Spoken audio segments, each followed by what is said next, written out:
Hi friends, ನಮಸ್ಕಾರ. ಇವತ್ತಿನ ವಿಷಯ ಏನಪ್ಪಾ ಅಂತಂದ್ರೆ, ತುಂಬಾ ಜನ ಬೆಂಗಳೂರಲ್ಲಿ ಬಾಡಿಗೆ ಮನೆಯಲ್ಲಿ ಇರೋರು ಎಲ್ಲ ಸರ್ಕಾರದಿಂದ ಬಿಡುಗಡೆ ಈಗಾಗಲೇ ಗೃಹ ಜೊತೆಗೆ ರಿಜಿಸ್ಟರ್ ಆಗಿರ್ತೀರಾ. ಆದ್ರೆ ಒಂದು ಸ್ಥಳದಿಂದ ಇನ್ನೊಂದು ಸ್ಥಳಕ್ಕೆ ಅಂದ್ರೆ ಬಾಡಿಗೆ ಮನೆಯಲ್ಲಿರೋರು ಕೆಲವೊಂದು ಕಾರಣಗಳಿಂದ ಬೇರೆ ಬಾಡಿಗೆ ಮನೆಗೆ ಹೋಗ್ಬೇಕಾಗಿರುತ್ತೆ. ಆ ಬೇರೆ ಬಾಡಿಗೆ ಮನೆಯಲ್ಲಿ ಏನಾಗಿರುತ್ತೆ, ಅವ್ರು ಯಾರೋ ಬೇರೆಯವರು ರಿಜಿಸ್ಟರ್ ಮಾಡಿರ್ತಾರೆ, ಮತ್ತೆ ಅವರು ಅದನ್ನ ಡಿಲೀಟ್ ಮಾಡಿರ್ತಾರೆ. ಆ ಸಮಯದಲ್ಲಿ ನಿಮ್ದು ಈಗ ಹಳೆ ಮನೆಯಲ್ಲಿ ರಿಜಿಸ್ಟರ್ ಆಗಿರೋ ಒಂದು ಇದನ್ನ ನೀವು ಯಾವ ತರ ಇವಾಗ ಪ್ರೆಸೆಂಟ್ ಮನೆಯಲ್ಲಿ ನೀವು ಟ್ರಾನ್ಸ್ಫರ್ ಮಾಡ್ಕೊಳ್ಳೋದು ಹೇಗೆ ಅನ್ನೋದನ್ನ ಇವತ್ತಿನ ವಿಡಿಯೋದಲ್ಲಿ ನಾನು ನಿಮಗೆ ತಿಳಿಸ್ಕೊಡ್ತೀನಿ. ಮತ್ತೆ ಯಾರೆಲ್ಲ ನನ್ನ ಈ ಚಾನಲ್ನ ಹೊಸದಾಗಿ ನೋಡ್ತಾ ಇದ್ದೀರಾ ಅವರೆಲ್ಲ ದಯವಿಟ್ಟು ಸಬ್ಸ್ಕ್ರೈಬ್ ಮಾಡಿ, ಮತ್ತೆ ಇವಾಗ ಆಲ್ರೆಡಿ ನೋಡ್ತಾ ಇರೋರು ದಯವಿಟ್ಟು ಲೈಕ್ ಮಾಡಿ ಮತ್ತೆ ಶೇರ್ ಮಾಡಿ. ನೀವು ನಿಮ್ಮ ಶೇರ್ ಮಾಡೋದ್ರಿಂದ ನಮಗೆ ಒಂದು ಪ್ರೋತ್ಸಾಹ ನೀಡಿದಂಗೆ ಆಗುತ್ತೆ ಅಂತ ಈ ಮೂಲಕ ಎಲ್ಲರಿಗೂ ರಿಕ್ವೆಸ್ಟ್ ಮಾಡ್ತಾ ಇದ್ದೀನಿ.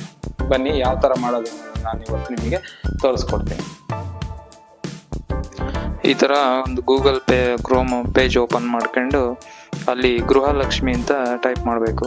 ಗೃಹಲಕ್ಷ್ಮಿ ಅಂತ ಟೈಪ್ ಮಾಡಿದರೆ ಈ ಥರ ಇದು ಓಪನ್ ಆಗುತ್ತೆ. ಅದರಲ್ಲಿ ಫಸ್ಟ್ ಒನ್ ಇರುತ್ತೆ. ಆ ಫಸ್ಟ್ ಒನ್ ಇದನ್ನು ಲಿಂಕ್ನ ಕ್ಲಿಕ್ ಮಾಡಿದರೆ ಗೃಹ ಜ್ಯೋತಿ ಸ್ಕೀಮ್ದು ಒಂದು ನೀವೇನು ಸೇವಾಸಿಂದು ಇದು ಲಿಂಕ್ ಓಪನ್ ಆಗುತ್ತೆ. ಅದರಲ್ಲಿ ಹೋದರೆ ಈ ಥರ ಗೌರ್ಮೆಂಟ್ದು ಯಾವ್ಯಾವ ಸ್ಕೀಮ್ ಇದೆ ಅದಷ್ಟು ಬರುತ್ತೆ. ಅದರಲ್ಲಿ ಗೃಹಲಕ್ಷ್ಮಿನ ಸೆಲೆಕ್ಟ್ ಮಾಡಿ ಮತ್ತು ಹೊಸದಾಗಿ ನೋಂದಾಯಿಸಲು ಗೃಹಲಕ್ಷ್ಮಿ ಫಸ್ಟ್ ಆಪ್ಷನ್ 1ನ ಕ್ಲಿಕ್ ಮಾಡಬೇಕು.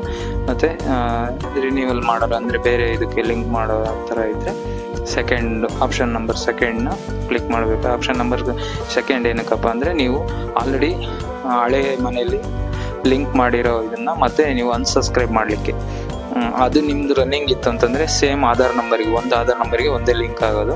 ಸೊ ಅದಕ್ಕೋಸ್ಕರ ನೀವು ಇದನ್ನು ಲಿಂಕ್ ಮಾಡಿದ್ರೇ ನಿಮ್ಮದು ಹೊಸ ಇದಕ್ಕೆ ಲಿಂಕ್ ಆಗೋದು. ಅಲ್ಲಿ ನಿಮ್ಮದು ಆಧಾರ್ ನಂಬರ್ ಹಾಕಬೇಕು. ನೆಕ್ಸ್ಟ್ ಇಲ್ಲಿ ನೋಡಿ, ಇಲ್ಲಿ KYC ಇದೆಯಲ್ಲ, ಇಲ್ಲಿ ನಿಮ್ಮದು ಆಧಾರ್ ನಂಬರ್ನ ಹಾಕಿದರೆ ನೆಕ್ಸ್ಟ್ ಅಲ್ಲಿ ಕ್ಲಿಕ್ ಮಾಡಿ ಮತ್ತು OTP ತಗೊಳ್ಳಿ. OTP ಒಂದು ಬರುತ್ತೆ ನಿಮ್ಮ ಮೊಬೈಲ್ಗೆ. ಆ OTPನ ನೀವು ಇಲ್ಲಿ ಎಂಟರ್ ಮಾಡಬೇಕು. ಎಂಟರ್ ಮಾಡಿ ಸಬ್ಮಿಟ್ನ ಕೊಡಬೇಕಾಗುತ್ತೆ. ಸಬ್ಮಿಟ್ ಕೊಟ್ಟರೆ ನೆಕ್ಸ್ಟ್ ಅದು ನಿಮ್ಮದು ಸ್ಟೇಟಸ್ ಏನು ಅಂತ ತೋರಿಸುತ್ತೆ. ಹಳೆ ಮನೆಯದು ನಿಮ್ದು ಏನು ಲಿಂಕ್ ಆಗಿದೆಯಲ್ಲ ಅದನ್ನು ನಿಮಗೆ ಅದು ಶೋ ಮಾಡುತ್ತೆ. ಅಲ್ಲಿ ನೋಡಿ, OTP ಹಾಕಿದ್ದೀನಿ. ಓಕೆ, ಇದೆಲ್ಲ ನಿಮ್ಮದು ಹಳೆ ಮನೆ ಅಡ್ರೆಸ್ ಇರುತ್ತೆ. ಸೊ ಅದನ್ನು ನೀವು ಕನ್ಫರ್ಮ್ ಮಾಡ್ಕೊಂಡು ಅದನ್ನು ಕೆಳಗಡೆ ಕ್ಲೈಮೆಂಟ್ ಕ್ಲಿಕ್ ಮಾಡಿ ಒಂದು ಇದಿರುತ್ತೆ, ಅದನ್ನು ಕೆಳದಲ್ಲಿ ಸೀಡಿಂಗ್ ವಿತ್ ಆಧಾರ್ ಇದು ಅಂತ ಅಕೌಂಟ್ ಅಂತ ನಿಮ್ಮದು ಇದನ್ನು ನೀವು ಡಿಲೀಟ್ ಮಾಡಲಿಕ್ಕೆ ಆಪ್ಷನ್ನ ಕ್ಲಿಕ್ ಮಾಡಿ ನೆಕ್ಸ್ಟ್ ಸಬ್ಮಿಟ್ ಕೊಟ್ಟರೆ ಅಷ್ಟೇ, ನಿಮ್ಮದು ಅದು ಡಿಲೀಟ್ ಆಗುತ್ತೆ. ಇದು ನಿಮ್ಮದು ಅಲ್ಲಿ ಹಳೆ ಮನೆಯದನ್ನು ಫಸ್ಟು ಅನ್ಸಬ್ಸ್ಕ್ರೈಬ್ ಮಾಡ್ಕೋಬೇಕು. ಅನ್ಸಬ್ಸ್ಕ್ರೈಬ್ ಮಾಡ್ಕೊಂಡು ನಂತರ ನೀವು ಹೊಸದನ್ನು ರಿಜಿಸ್ಟರ್ ಮಾಡ್ಬೋದು. ಇದು ಬೇಕಾದರೆ ನೀವು ಅದನ್ನ ಎಲ್ಲಾದರೂ PDF ಅಲ್ಲಿ ಸೇವ್ ಮಾಡಿ ಇಟ್ಕೊಳ್ಳಿ, ಬೇಡ ಅಂದರೆ ಬಿಟ್ಬಿಡಿ. ಮತ್ತು ನೆಕ್ಸ್ಟು ಬಂದು ಫಸ್ಟ್ ಯಾವ ಥರ ರಿಜಿಸ್ಟರ್ ಮಾಡಲಿಕ್ಕೆ ನೀವೇನು ಪ್ರೊಸೀಜರ್ ಮಾಡಿರ್ತೀರಲ್ಲ, ಅಂದರೆ ಮೊದಲನೇ ಸರಿ ಅದೇ ಥರನೇ ಇಲ್ಲಿ ಪ್ರೊಸೀಜರ್ನ ನೆಕ್ಸ್ಟು ಮಾಡಬೇಕಾಗುತ್ತೆ. ಸೇಮ್ ಆಧಾರ್ನ ಡೀಟೇಲ್ಸ್ನ ಹಾಕಿದರೆ ಒಂದು OTP ಬರುತ್ತೆ. ಆ OTPನ ನೀವು ಎಂಟರ್ ಮಾಡಿದರೆ ನೆಕ್ಸ್ಟ್ ಮುಂದಕ್ಕೆ ಪ್ರೊಸೀಜರ್ ಆಗುತ್ತೆ. ನೋಡಿ, ಇಲ್ಲಿ ಕನ್ನಡ ಅಥವಾ ಇಂಗ್ಲೀಷ್ ಅಂತ ಇರುತ್ತೆ. ಅಲ್ಲಿ ಬೆಸ್ಕಾಮ್ನ ಸೆಲೆಕ್ಟ್ ಮಾಡಿ, ಯಾವುದು ಬೆಸ್ಕಾಮ್, ಎಸ್ಕಾಮ್ ಎಲ್ಲ ಥರದ KPTCL ಇದೆಲ್ಲ ಸರ್ವಿಸಸ್ಸು ಅಲ್ಲಿ ಶೋ ಆಗುತ್ತೆ. ಅಲ್ಲಿ ನಂತರ ನೀವು ನಿಮ್ಮದು ಅಕೌಂಟ್ ID ಅಂದರೆ ಬಿಲ್ಲಲ್ಲಿ ಒಂದು ಅಕೌಂಟ್ ID ಅಂತ ಇರುತ್ತೆ. ಆ ಅಕೌಂಟ್ IDನ ನೀವು ಇಲ್ಲಿ ಎಂಟರ್ ಮಾಡಿ ಮುಂದೆ ಪ್ರೊಸೀಡ್ ಕೊಟ್ಟರೆ ನಿಮ್ಮದು ಅದು ಯಾವುದಕ್ಕೂ ಲಿಂಕ್ ಆಗಿರಲಿಲ್ಲ ಅಂತಂದರೆ, ಅಂದರೆ ನಿಮ್ಮ ಮುಂಚೆ ಇರೋವಂಥವ್ರು ನಿಮ್ಮದು ಅಕೌಂಟ್ನ ಲಿಂಕ್ ಮಾಡಿದರೆ ನಿಮಗೆ ಅದು ಶೋ ಆಗುತ್ತೆ.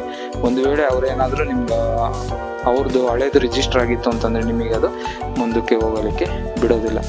ಸೊ ಆ ಥರ ಇರುವಾಗ ಏನು ಮಾಡಬೇಕು ಅಂದರೆ, ನಿಮ್ಮದು ಆಧಾರ್ ಕಾರ್ಡು ಮತ್ತು ನಿಮ್ಮದು ಕರೆಂಟ್ ಬಿಲ್ ತೊಗೊಂಡೋದ್ರೆ ಬೆಸ್ಕಾಮಲ್ಲಿ ಅದನ್ನು ಅವ್ರದ್ದು ಹಳಬರದು ಅನ್ರಿಜಿಸ್ಟರ್ ಮಾಡಿ, ಅಂದರೆ ಡಿಲೀಟ್ ಮಾಡಿಬಿಟ್ಟು ನಿಮ್ಮದನ್ನು ರಿಜಿಸ್ಟರ್ ಮಾಡಿ ಕೊಡ್ತಾರೆ. Thank you so much.